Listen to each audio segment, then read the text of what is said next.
Talaudyong. Isa sa mga lugar sa Puerto Princesa na kung saan maraming beaches ang matatagpuan. Na lagi itong dinarayo ng mga tao upang makapag-relax at makapag-unwind pansamantala. At sa video na ito, gusto kong ipakita sa inyo panandalian ang ganda ng lugar na ito. Ako nga pala uli si Dexter at ito ang kwento ng buhay ko.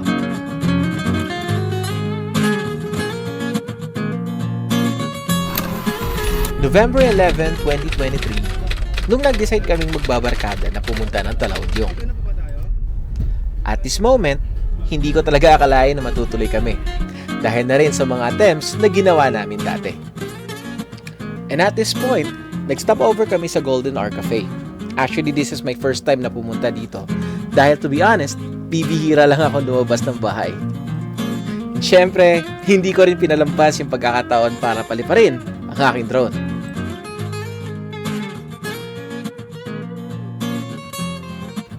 At pagkatapos namin dito, ay napadpad na rin kami sa aming destinasyon, sa Sitio Talaudyong.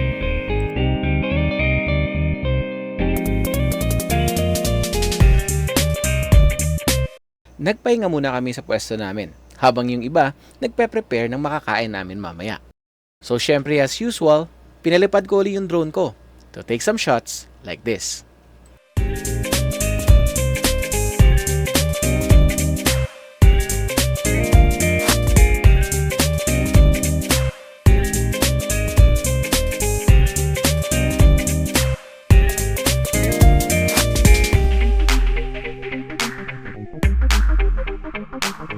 After taking those shots, pumunta muna ako sa mga kasama ko nagluluto. Kasi for today's menu, nag-ihaw lang kami ng liempo. Hindi talaga kami handa nung pumunta kami dito. Parang biglaan lang eh. Totoo nga yung sinasabi nila, no? Kapag biglaan, saka nagkakatotoo. Kapag planado, napupurnada. Charot. And at this moment, natapos ng pagluto ng pagkain. Nagmapahinga na lang ang tropa para mamaya, maliligo na lang sa dagat. It's nice to unwind sometimes, lalo na sa pang-araw-araw na stress ng buhay.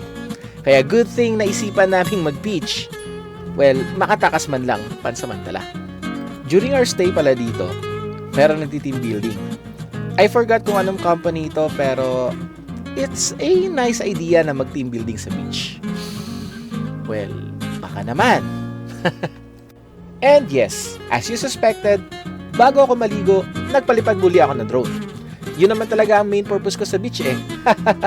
And syempre, makunan yung mga kaibigan ko. Katulad ito.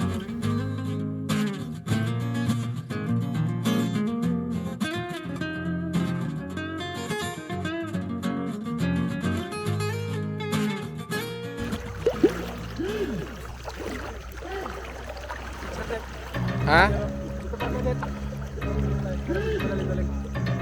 Ano yan?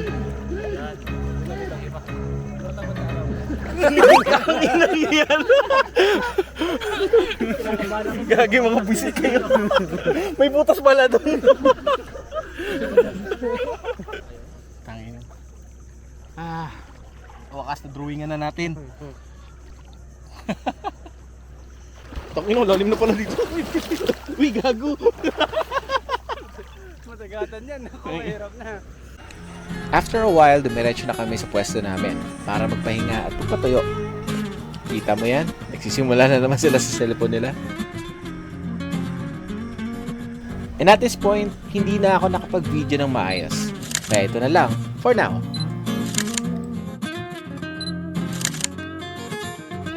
Time sure flies fast.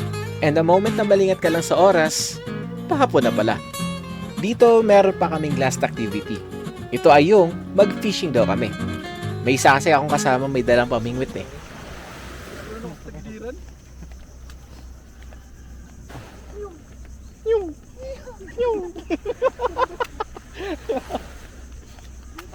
Habang naglalakad kami, naghahanap na rin sila ng ipang papain nila mamaya.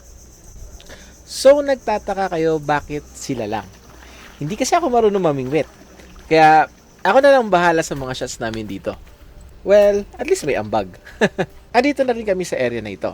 So, simulan na natin.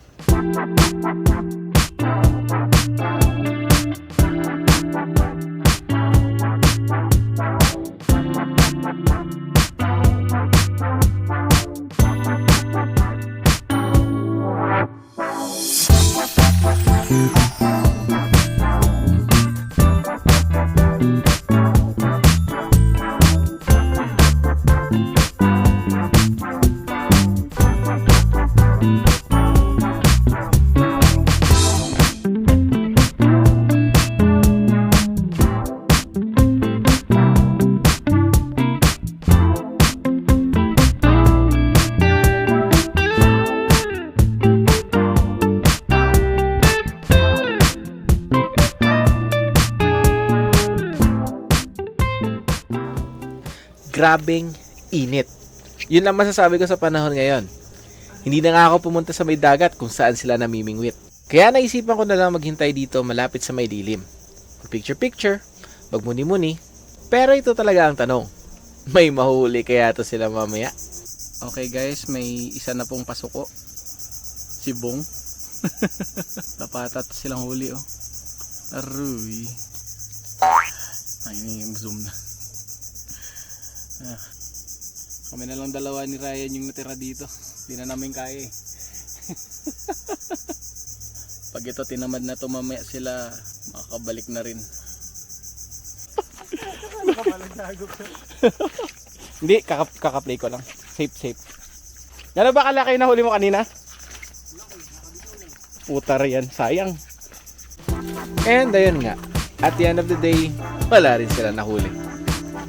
Better luck next time na lang, kaibigan. At hanggang dito na lang ang summary ng aming pagpunta sa Talaudyong. Maraming salamat sa mga nanood at sa mga umabot pa hanggang dulo. Hanggang sa susunod ulit sa mga unexpected gala kasama ng aking tropa.